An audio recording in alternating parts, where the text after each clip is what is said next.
Estamos ya en el segundo domingo de la Cuaresma, camino hacia la Pascua, y la liturgia nos invita a contemplar un misterio importante de nuestra fe. Es el misterio de la transfiguración del Señor. Sería como un anticipo de la Pascua, pero lo entendemos en el contexto del seguimiento de Jesús de parte de los discípulos, los apóstoles, que habiendo Jesús anunciado su pasión, su muerte y su resurrección, había un cierto, podríamos decir, desencanto, tristeza y casi podemos decir decepción. ¿En qué va a terminar todo esto? Porque habían expectativas que eran muy temporales, terrenas, materiales, un mesianismo que prometía, digamos así, según lo que equivocadamente pensaban, pues participar de un poder terreno y que sería un liberador del poder establecido de entonces, Roma. Sin embargo, Jesús les muestra que el camino de la liberación que Él trae, que el Padre le ha confiado, es el camino de la cruz, es el camino del sufrimiento, de la muerte, para llegar a la gloria, por supuesto. Entonces Jesús quiere darles un aliento, quiere animarles en ese contexto, y por eso les llama, vengan, como vemos en otros contextos de la Sagrada Escritura, del Evangelio, pues llama a estas personas muy cercanas a Él, Pedro, Santiago y Juan. Entonces, y les lleva a la montaña, según la tradición, el monte Tabor. Bueno, allá en la montaña Jesús se pone en oración, eso es lo que nos dice el Evangelio. Sería también de alguna manera la montaña de la oración. La montaña significa cercanía con Dios, espacio para poder encontrarnos con Dios, para abrirle nuestro corazón a Él, pero al mismo tiempo Dios nos habla al corazón. Entonces, en esta intimidad es lo que ocurre la transfiguración, porque estaban ellos muy cómodos, felices de tener esta experiencia de la gloria, de la divinidad de Jesús. Hasta ahora le habían conocido, digamos así, en una dimensión humana, temporal. Y ahora entran en esta dimensión de la trascendencia divina, que es la meta del seguimiento de Cristo, para poder llegar a la gloria de contemplar la gloria de Jesús en el cielo, pero de participar de su gloria. Por lo tanto, su manifestación gloriosa es también una promesa de que nosotros participaremos también de su gloria.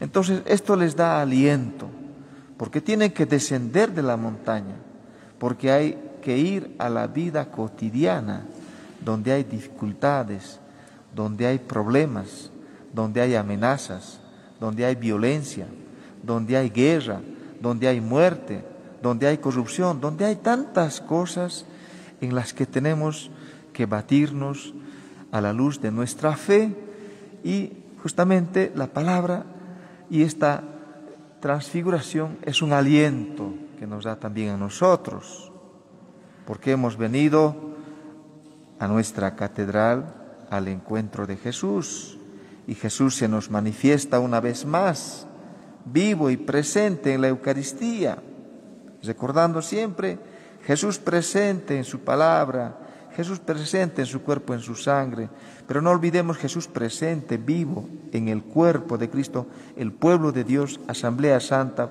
que son todos quienes participamos en la Eucaristía, pero además la presencia en la persona de sus ministros que presiden, en este caso, la Eucaristía.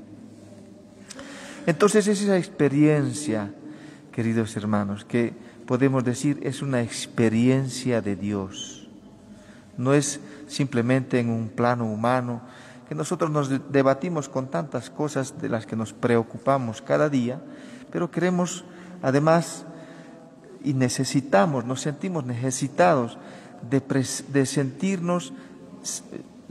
la presencia de Dios, de sentirnos cercanos a Él.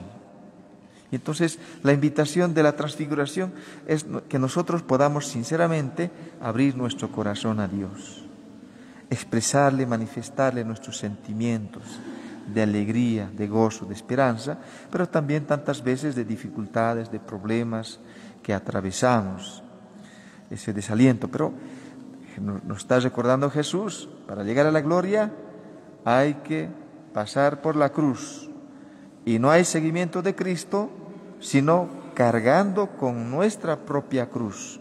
Entonces eso significa participar también de los sufrimientos de Cristo, porque Cristo sufre también ahora su pasión como sufrió en aquel entonces cuando ve este contexto de violencia, contexto de guerra, contexto de muerte. Entonces, para que no nos desalentemos, queridos hermanos, entonces hay un elemento importante del Evangelio y hay una constante, podríamos decir, en la primera lectura, en la segunda lectura. Porque la primera lectura es también una experiencia de encuentro con Dios que tiene Abraham. Como sabemos, es el padre de la fe, patriarca, el primer patriarca. Entonces, aquí encontramos cómo Dios hace una alianza con Abraham, Antiguo Testamento. Y Dios manifiesta su presencia. Entonces, enemigos de la cruz, si nosotros hacemos que se sobreponga nuestros impulsos, a veces con violencia, con soberbia, con orgullo, entonces enemigos de la cruz, porque la cruz viene a reconciliar a la humanidad, viene a instaurar la paz, en primer lugar de la humanidad, de nosotros con Dios, pero al mismo tiempo viene a reconciliarnos con nosotros mismos y entre nosotros mismos, y por eso tantas veces enemigos de la cruz. Pero nos dice Pablo, no hay que olvidar que somos ciudadanos del cielo. Qué bonita expresión, queridos hermanos. Somos ciudadanos del cielo.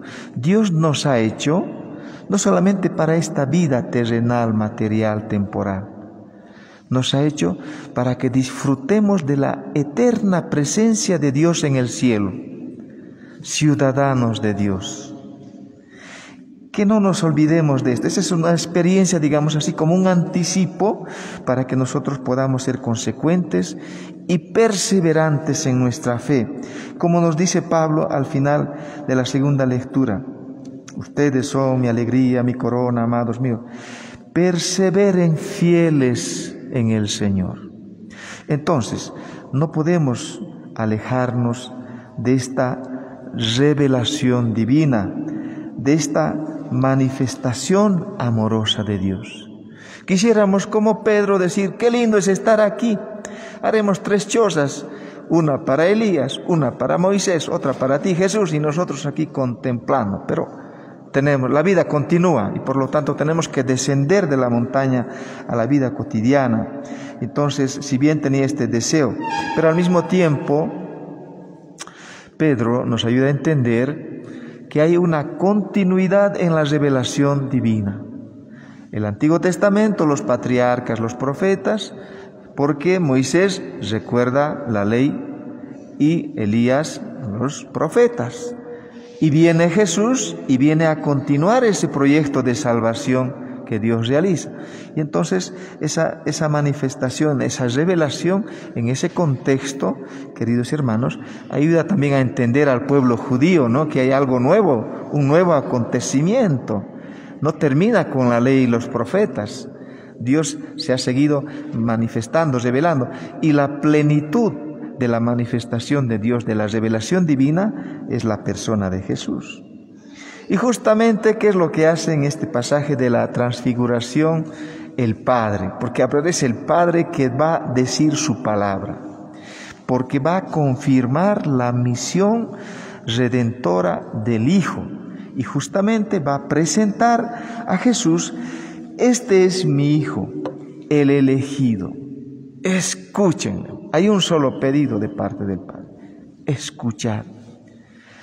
¿No? Escuchar, que en su raíz audire o baudire son similares. Escuchar está relacionado con el verbo obedecer, es decir, no hacer oídos sordos, escuchar y no hacer caso, sino nos está diciendo el Padre: escuchen al Hijo, pero no solamente escuchen, sino obedézcanle.